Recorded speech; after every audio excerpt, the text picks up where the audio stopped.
is the survival tin that everyone wants to see, so I thought I'll finally just get it out and show you guys. It's a BCB survival tin. We're looking at 5.5 inches by 3 3/4 inches by 1 1/4 inches.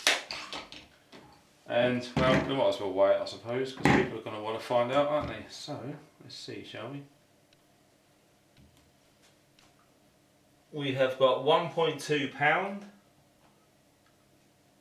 or 532 grams. That's the weight of it. It's only just a little bit bigger than your average tobacco tin, so I'm thinking, why not, you know, get as much as you can in there. Starting from the back, might as well. It's just a basic signalling mirror, and it's still got the protective film on the bottom of it so it doesn't get scratched. And it's just held in place with some PVC tape. That's all it is on there. Nice and simple. So we're going to go through one item at a time. As I say, I'm not going to explain what you can use for the items in it, because we're just going to be here all day. I'm just going to show you exactly what's in there, hopefully to inspire people. Now, as you can see by the lid, it's got a removable rubber seal. So once that's clamped on with the 2 clips, that is pretty much waterproof as much as you're going to need it, unless you're going to go diving for 200 metres, which you probably won't with this in your pocket. So that is the lid. It's going to keep all the contents nice and dry. So we put that up there. First item, hand wipe. Kills 99.999% germs.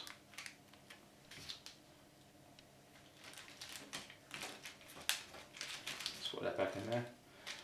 Rehydration powder, very important. Electrolyte mix, just mix with water. We got a Durex extra strong condom.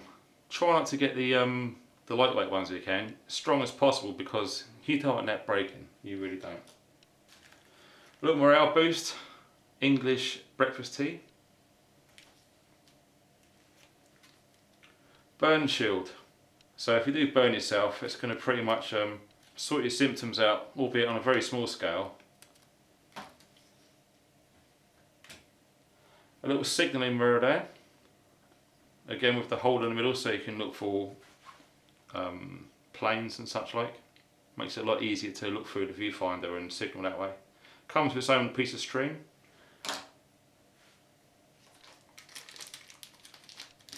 A little drugs cabinet. So all we've got in there is Imodium Plus, which is a very, very strong anti-diarrhea tablet. Senokot Plus, which is the other way around. And you've got a couple of really strong painkillers in there, and some antihistamine tablets as well. And they're all sealed up, all within their dates. They're fine in their waterproof bag. We've got some brass snare wire there for making traps and all the rest of it. As I say, I don't want to go into too much details of what you use it for. It's pretty self-explanatory really. And we've got lots and lots of water purification tablets in there. That's going to treat quite a few litres. Pretty much okay for yourself. A tiny little cheapo sewing kit. As you can see, it's pretty much, it explains it all in there.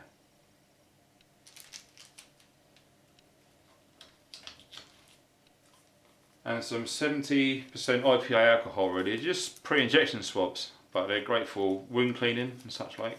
There's 2 of those in there.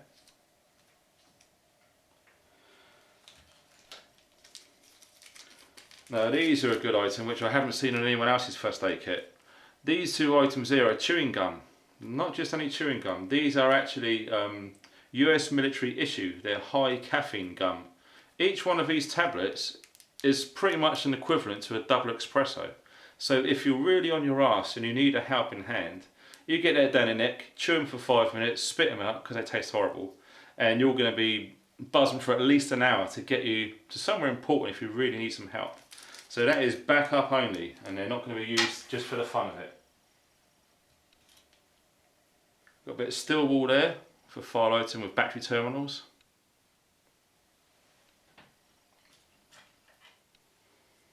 $20 meters of Kevlar thread, which is 10 times stronger than cotton. So if you do need to make any repairs, you want to make sure that it doesn't just fall apart on you.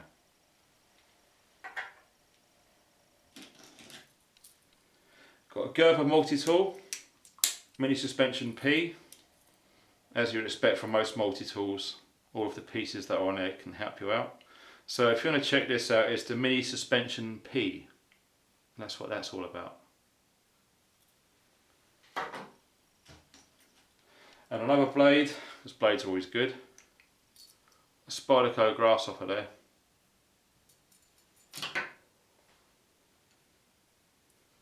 Got some super glue.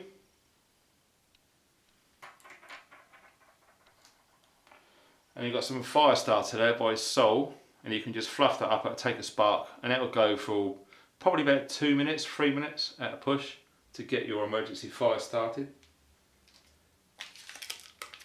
Iodized salt, which pretty much is going to be going near the electrolyte powder there, as you say, for backing up your losses there. It's essential. Loads of strong gaffer tape. So that material stuff, it's a bit extra stronger than the smoothie stuff. So that's actually wrapped in itself. I think it's a bit silly just wrapping it onto a credit card, which you're not going to use. Taking up more space. As I say, I've really packed out this tin to get as much as possible in there. And I don't want to waste any space. So, moving on. We've got a small emergency candle there. Pre-lit, so when you do light it, it's not going to take up more energy than it needs to. It's going to go up straight away. Used very sparingly, of course. And to go with the previous video, with the little Tampets, in there is Vaseline, which is sealed inside as an emergency fire lighter with the cotton wool. More fire lighting again. I've just got a ruler which I've sawed, and there you go. It's got a magnesium block with another ferrous striker on top.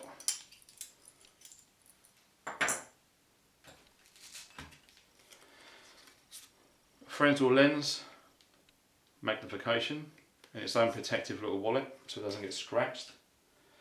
And we've got some 600 grit Easy Card diamond sharpener. It's basically to accompany the knives that I've got, so if they do get dull, you're pretty much going to be okay to sharpen them. Shouldn't take too long either. So that will cover all of the blades that I've got. I've got a backup ferro rod, it's a blank. Obviously it's been tested because I want to make sure it's going to work. I don't know cheap made in China ferro rod in a survival situation, no sorry. Got a pair of tweezers there to remove ticks and such like. Little paper clip.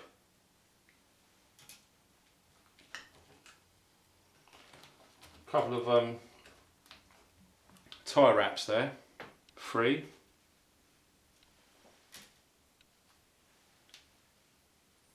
A piece of emergency fire lighting there. It's a Maya stick full of resin.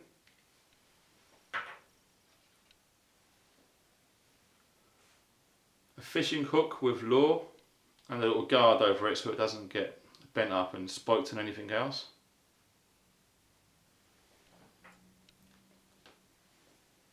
Button compass.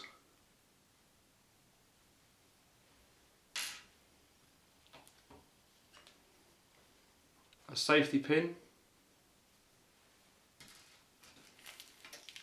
Some extra strong waterproof Elastoplast plasters or band-aids. There's 6 of them in there, all sealed, so nice and clean. And we've got some, if I can get it out, extra thick aluminium foil for signalling and all sorts of fire affecting things.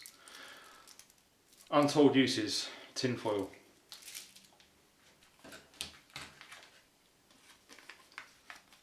Just the wounds dressing there, all sealed up and sterile.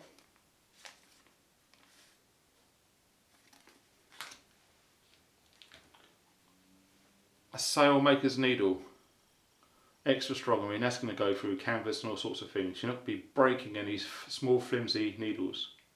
So that's to basically accompany the sewing kit there, and to go with the Kevlar thread.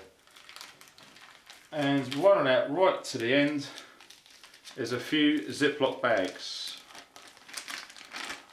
In actual fact, there's one in there now. I took some out for some space, I remember now. So that is that can basically hold all the contents in one bag. And you can actually use, as you probably guessed, these for cooking and boiling water in. With these little handles there. Nice piece of kit. So believe it or not, yes, all that really did fit into that small tin. I hope it's helped anyone, given other people ideas and building their own kits. I always feel it's best to build your own kit. I mean, there's plenty of kits out there on the market which are all pre-done, and they'll try and tempt you to buy theirs because their one's better than the others. But try and keep it personal to yourself, and whatever you're comfortable with and what you feel is going to help you, should you find yourself in a bad situation. I'd rather make sure I've got it in there than if a bad day does come, be kicking myself and I wish I put that extra knife in there, or I wish I put that super glue in there instead of leaving it out. That is all packed in there. As you can see, there's hardly any airspace whatsoever. So I want to make sure I've got as much items as I can in a small tin. So once again, I hope it's helped any of you guys out there, and that's basically it. That is my personal survival tin, which goes in my survival pouch. Thanks for watching, guys. Stay funky.